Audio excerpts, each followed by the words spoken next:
Good morning, my beautiful friends. I lit a different candle today because the other candle, I don't know, the flame wasn't working right. But welcome to day 6 of our Celtic Advent study.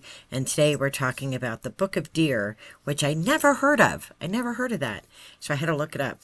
And that is this tiny little book that that was written in Gaelic.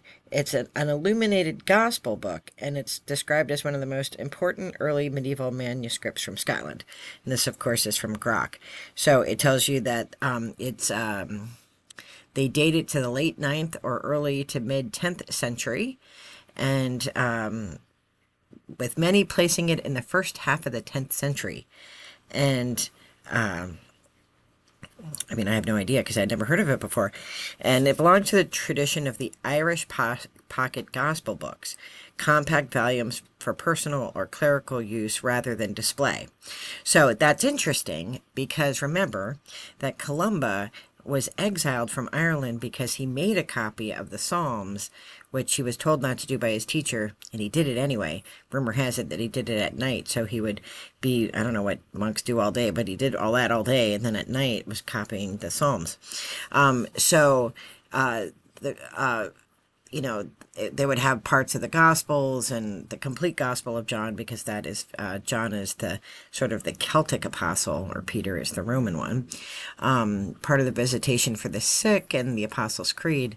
The book features modest but distinctive insular illumination, 4 full-page evangelist portraits, decorated initials, and marginal drawings, including animals, humans, and doodles. Well, I doodle a lot, so. It said that the Book of Kells began on Iona and then was taken elsewhere. Later editions from the 11th to 12th centuries appear in the margins and blank spaces, written while the book was at a Celtic monastery of Deer in Aberdeenshire. These include the earliest surviving examples of written Scottish Gaelic, 7 notes in Gaelic or Middle Irish, records of land grants to the monastery, an account of its legendary founding by St. Columba and St. Drosten, and a Latin charter from King David I granting protections. These Gaelic notes make it the oldest surviving source of Scottish Gaelic literature and provide rare evidence of early medieval poetry, transactions, and ecclesiastical life in what once was Pictish territory. So I thought that was super, super cool. The manuscript is tiny, postcard size, and has been held at Cambridge University Library. And then there were some pictures of it. Wow. So that was really cool. I never heard of that. I never heard of that. But it's interesting because, you think about life before the printing press and what that must have been like for Celtic Christians, or any Christians really, if whatever kind of religion you were, really, or spiritual practice, because you had to handwrite everything. And I know, now I use the computer kind of for everything, but I even still take handwritten notes, mostly because I'm an old lady, but because I think I retain things better if I write them down. So just that process, and thinking even like ballpoint pens didn't exist. So you're talking like quills and ink and however that gets made. Like, really writing something down was a laborious process. And to have something of your own that you could tuck in your pocket and then carry with you must have been such a treasure. We take that so much for granted. We have the Bibles. We have many versions of the Bible. The Anglican churches use the Anglican church I grew up in used the old King James. There's a newer King James now that I think newer churches uses, but there's all different kinds of Bibles, right? And then other spiritual practice have their books, right? And if you wanted to take notes or write a journal or a reflection, that wasn't as easy as just, buying a notebook off of Amazon or at the dollar store and then picking up your ballpoint big pen and just writing it down. It took some devotion, and it took some, true focus to do all that, right? It wasn't easy. We take that so much for granted today. So, and I was thinking, where's my page? All right. The story goes that while they were writing down, the Gaelic monks were copying these gospels, the wolves would howl outside.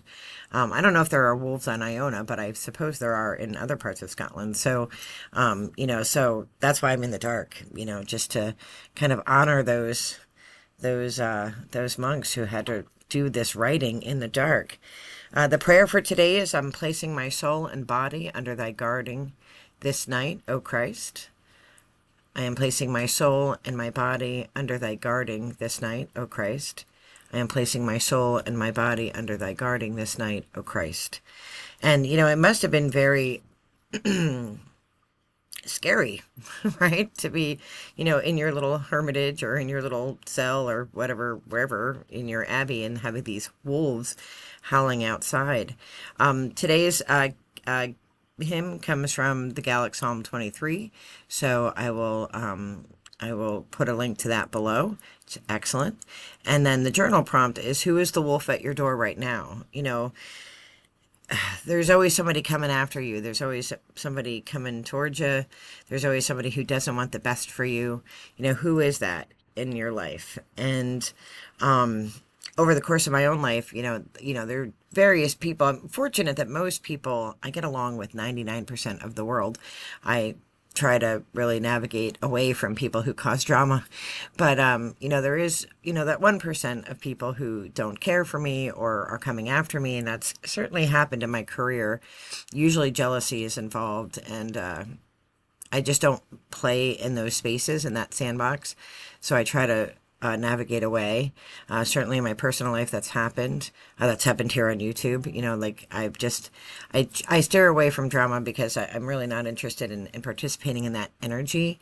But our journal prompt asks us to kind of think about who's at our door, and invited to sit by the fire and listen. Listen to what they have to say. What is it they don't like about you, or what is it about the situation that isn't in your best and highest good, and, just be comforted that it's okay to not let the wolves in. It's okay to hear them, hear what they're saying, and say, I'm not participating in that energy. But you could also listen to them and say, well, I'm not going to participate in your energy, but I do recognize that this, and this is true. Right? So then I looked up the prayer for protection in the Carmina Gadelica, and because it's available freely online, it has the original Gaelic and then the English translation. And I really did like this particular prayer. This is in the Carmina Gadelica. It's prayer number 13, or hymn number 13. As thou art the shepherd over the flock, tend thou us to the cot and the fold. Send us beneath thine own glorious mantle. Thou shield of protection, guard us forever. Be thou a hard triumphant glaive to shield us securely from wicked hell. Be thou the green banner of the swift to save us from all hardness. Give us health, give us happiness, give us increase, give us protection, give us guiding, give us light, thou King of the city of glory, thou King of the city of glory. And I really, really like that. So, as you go on your day today, think about the wolves that are at your door, and think about the protection that you're offered through your higher power, through God, through whatever it is you believe protects you. For me, that would be Jesus and God, but for you, it could be whatever you believe. I am wishing you the very best in light and love. Be well. Take care. Bye-bye.